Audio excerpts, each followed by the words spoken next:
Friends, विवा food रेसिपीमध्ये आपले सगळ्यांचे मनापासून स्वागत। आज इथे मी खूप मस्त आणि टेस्टी असे भेंडी मसाला बनवणार आहे। तर कसं करायचंय चला आपण बघूया पुढे व्हिडिओमध्ये। इथे भेंडी मसाल्यासाठी मी भेंडी कट करून घेतलेली आहे। भेंडी स्वच्छ धुवून ती पुसून कट केलेली आहे। इथे बघा अशी मोठी मोठी कट केलेली आहेत मी। एका पातेलीमध्ये तेल टाकून घेऊयात आणि आपल्याला भेंडी थोडी भाजून घ्यायची आहे। ह्याच्यामध्ये आपण थोडे मसाले टाकून घेऊयात। मीठ टाकून घेते, अर्धा चमचा मसाला आणि हळद, आणि त्याच्याच मध्ये मी एक छोटा चमचा बेसन टाकून घेते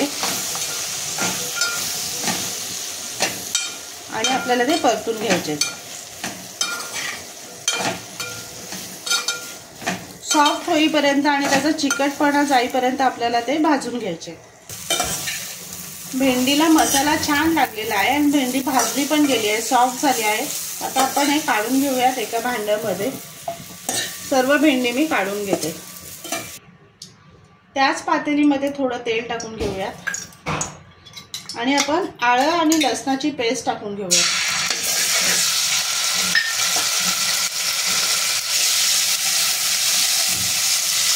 त्याच्यामध्ये एक चिरून घेतलेला कांदा आणि टोमॅटो टाकून आपण परतून घेऊया।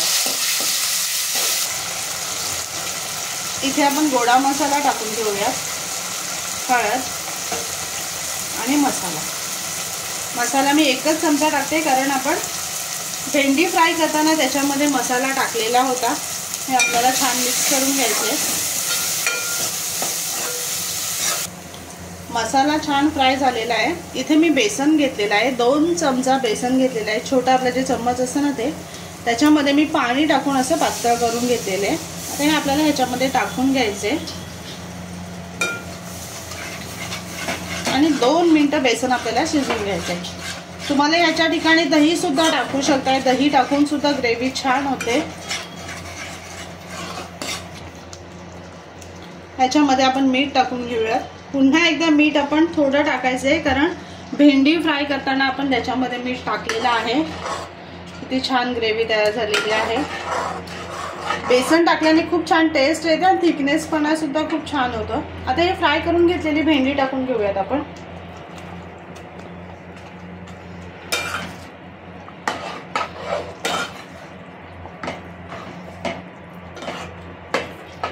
एक 2 मिनिटं झाकण ठेवून आपल्याला ते फ्राय करून घ्यायचे।